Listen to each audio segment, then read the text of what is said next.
Hey there, Growth Warriors.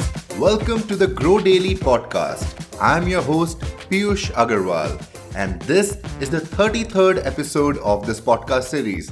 And today, the weekend episode is going to be extra fruitful for you. I have lined up juicy ways that will help you promote your business without spending a single penny. Yup, you can grow your business without having to shell out those bucks. And what can be a more amazing way to start your weekend?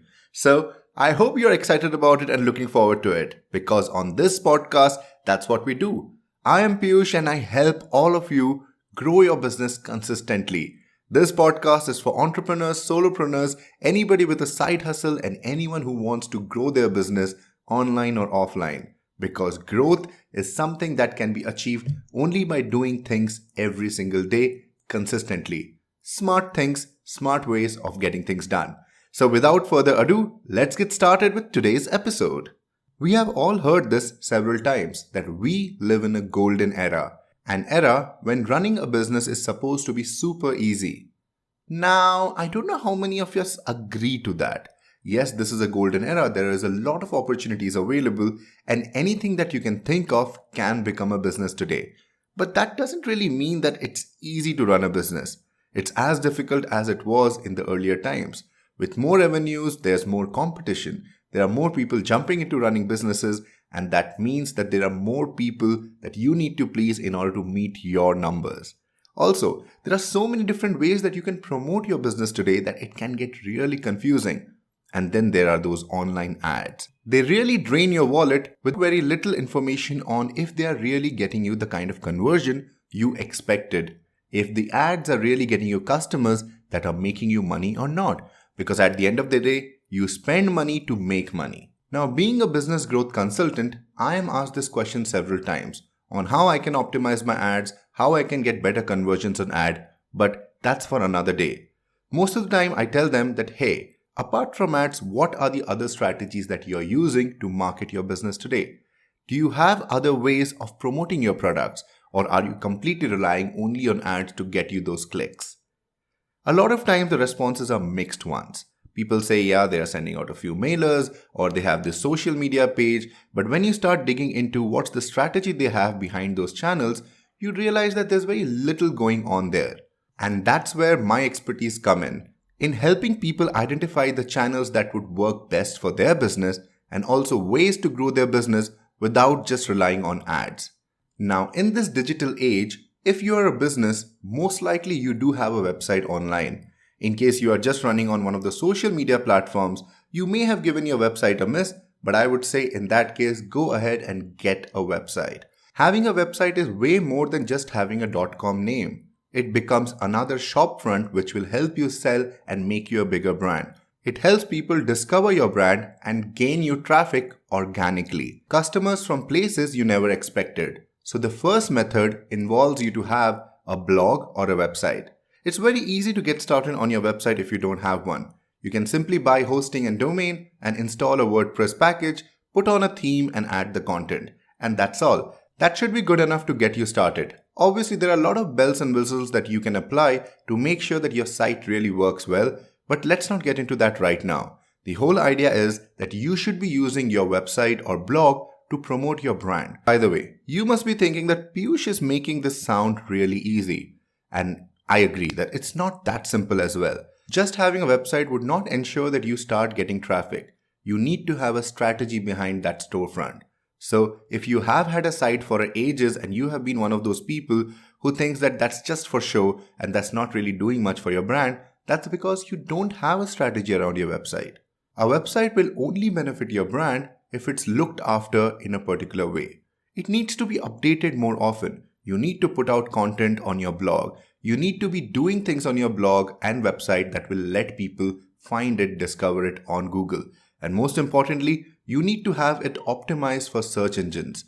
You need to make sure that Google can find it and there are keywords that will help Google know who they should be sending to your site. Now, if all of this sounds too confusing for you, worry not. Go ahead, find a content writer who would understand your brand and write articles and write the content. Go ahead and find a SEO specialist on Fiverr or one of those sites to actually take care of your SEO. Although both of these things are something that you can take care of, but you need to choose whether you want to focus on that or not. While updated websites can help you generate organic traffic, you need to make sure that you are posting or sharing things that will generate shares, that will encourage people to come and find you. Two ways to do that is to have maybe interviews. Find people who are sort of aligned with your business and your target users would like to listen to. Now, go ahead and mail them a list of questionnaires and request them for an interview. Once they agree for the interview and send you the answers to the questions, go ahead and share them on your blog as a blog post. Make sure you add the right keywords. After that comes the most important step. Share the blog link with the interviewee and ask them to share it with their followers. This will help a lot of people discover your brand while they come looking for the interview of someone they follow. The other way of going about content generation is that you can share ebooks, or you can share guides, or you can share content that would work really well for your audience and you can have them downloaded from your site. They may have to share the email address to get access to the content, but in that way, you are making shareable content that more people would like to get their hands on. Brian Dean of backlinko.com is someone who uses this strategy all the time. He generates guides around things that are super valuable for people and makes sure that he does deep research in creating those guides. Once he creates the guides, they rank really well. He goes all out and starts sharing them across social media. People reshare it, and that way, more people discover him and his website. Remember, in all of these strategies, you are still sharing valuable content. Content that your target customers would find worth their time. And that cannot be discounted. Moving on. Apart from your blog and website, the second method of generating more traffic for your business is via social media. I'm sure that's nothing new for you. However, there are still very few businesses who are able to leverage social media to its full potential. With so many different channels available to promote your business, it can get quite overwhelming for you to figure out which channels should you leverage. And that's where it gets important for you to find out which channels work best for your business. Now, I have done a couple of episodes on how you can build your social media strategy, so I wouldn't go too deep in it. If you would like to know more about it, I would encourage you to go back and listen to episode number 6 through episode number 9, and you will get to learn a lot more about social media marketing. But right now, I would talk about the different platforms that people are leveraging to promote their business. Now, the usual Facebook and Instagram and YouTube are obviously there, but it's important for you to know what kind of content works on these platforms and how trends are evolving. Social media is a very dynamic space and you need to keep track of what works on a particular platform at a particular time. For example, video is going big on most of the platforms. So if you're on Facebook, if you're on Instagram, you need to create more video content to grab more eyeballs. YouTube obviously is a great platform for posting your videos as well. Now people are even sharing videos on LinkedIn. So videos are the way to go. Add it to your marketing strategy and make sure that you start using the videos across multiple platforms. Among videos, you can also take a look at IGTV. That stands for Instagram TV. The format of these videos are slightly different, but they have become extremely engaging as well. So see how you can generate some of the Instagram TV videos, which will be more like personalized videos of your brand, of the people who run behind the brand, and post them on Instagram to generate some traffic. You can also start answering questions on Quora. Yeah, this may be coming as a surprise because I'm including Quora as a social platform, but that's what it is. It is a platform where people can ask questions and multiple others across the world can answer them. Now, because Quora lets you define your profile when you're answering a question, you can actually go ahead and answer questions that are related or connected to your brand or your area of expertise and generate traffic without mentioning your site or your brand at all in the answer. You just need to make sure that your profile clearly calls out your brand and people are actually interested in finding value in your answer. Hopefully, you will gain steady following and also find a lot of customers who would start discovering your brand from Quora. So add Quora.com to your strategy if you haven't yet. Moving on to the third tip of the day, which is around running contests or giveaways. These can be on your blog, these can be on your sites, this can be on your social media platforms, but you need to make sure that you're running these giveaways right. There are various tools available online that won't just help you run these giveaways, but also make sure that your giveaways are designed to generate more traffic for your social profiles, for your website, for your brand.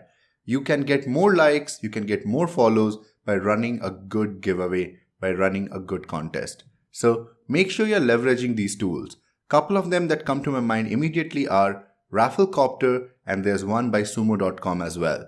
So check it out, find a tool that works for you, and make sure you leverage them for running a giveaway. Giveaways and contests are great ways to generate interest in your audience, to have more people find your brand.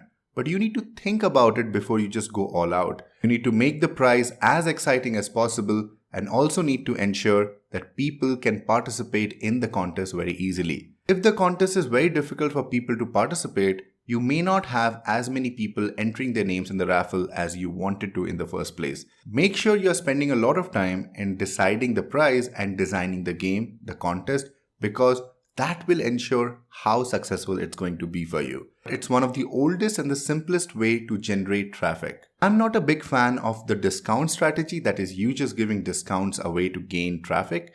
But if that's something that works for your business better, go ahead and do that as well.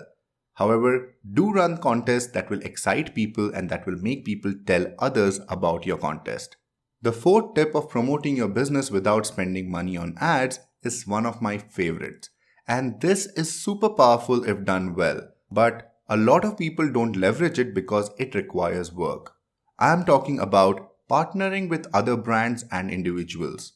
Yes, you should get into partnerships which is mutually beneficial for both the brands. Find out the brands that you can connect with and actually cross-sell to their customers while they can sell their services to your customers. This will ensure that there's no exchange of money, that you have more brands getting associated with you, making your brand bigger and helping you reach a lot more people that you wouldn't have in the first place. Because these brands have already a following, there are already people who love those brands and trust those brands. When those brands talk about something new, they will take notice. So go ahead and spend time in creating those partnerships. And these partnerships shouldn't be one that is only temporary. You should look for partnerships that will go a long way for your business. Before we proceed, one word of caution regarding this tip. It's very important to know who you are partnering with and what that brand stands for. I'm talking about the values of the brand.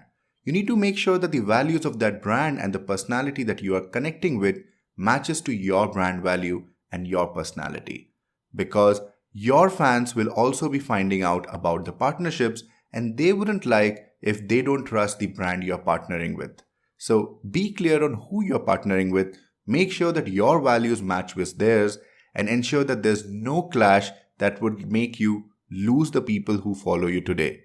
Respect is not easy to be earned, but it's very easily lost. So make sure you are partnering with the right kind of brands, with the right kind of people that wouldn't just help you and your brand, but also help your followers in the right way. Because only then will they continue to trust you as someone that they can rely on and they want to listen to. So don't break that trust. Make sure you are only going for people who you would see as partners for life. Now comes the last tip. And this one is the most difficult one, but something that's the most important for you to follow among all of these tips. This is about being a people's brand. Like I've said before, everything you do is marketing. Every single damn thing. So you need to make sure that when you are walking out, when you are meeting people, you are the brand and you represent it everywhere. Don't miss out on any opportunity to talk about it. Whether it's a networking event, whether it's just drinks with friends, or whether it's a quick catch-up at your child's play school. Yes, anywhere and everywhere you go, you need to be able to market and talk about your brand in the same pride, with the same passion that you started with it. You don't have to lose that passion. Never feel ashamed of talking about your brand. You are marketing your brand, be the brand and be a people's brand. Make sure that you listen to people and talk to them, respond to them in a way that your brand can help them. So these can be done over emails. So if you already are doing email marketing, that's where you need to be able to project your brand better and make sure you're talking about your brand a lot more. You need to do it in in-person meetings anywhere and everywhere, like I told earlier. And most importantly, you need to see if you can get speaker engagements. Go out there and talk about your brand on stage to thousands of people if you can get that opportunity. Because brand building is not a one-day task. It takes ages, it takes a lot of work, and it can only start if you continue to be the brand that you are. So never forget that. Be a brand, be a people's brand, make sure you're approachable, make sure people like you for what you say, and make sure that your brand is actually doing good in helping people solve their problems. And that brings us to the end of this episode. I hope you had a great time. I hope you found things that you can take a note of and make sure you apply in your current strategies. I'm sure there are quite a few things that you're already doing, but the right way of doing is different than just doing. So make sure that you're doing it right. To summarize the 5 different aspects that I spoke about, you need to make sure that you're concentrating on your blog or website and generating content regularly, making sure it's optimized for SEO. You need to use the power of social media, publish content based on current trends and in ways that works better for that platform, run contests on social media, website, anywhere that you can think of, partner with brands and cross-sell, and finally, never stop representing the brand. Apply these methods and I guarantee you that you will be creating a following your competitors envy. With that, we have come to an end of this episode. I just have one small teeny-weeny request. If you are listening to this podcast on iTunes, please leave a review on iTunes. It will help me break into the new and noteworthy section and help me reach a lot more people. Thank you so much for listening. I'm quite over my 15-minute mark, and if you're still sticking around, that means a lot for me. This is Piyush Agarwal, and you have been listening to the Grow Daily podcast. Keep crushing, guys.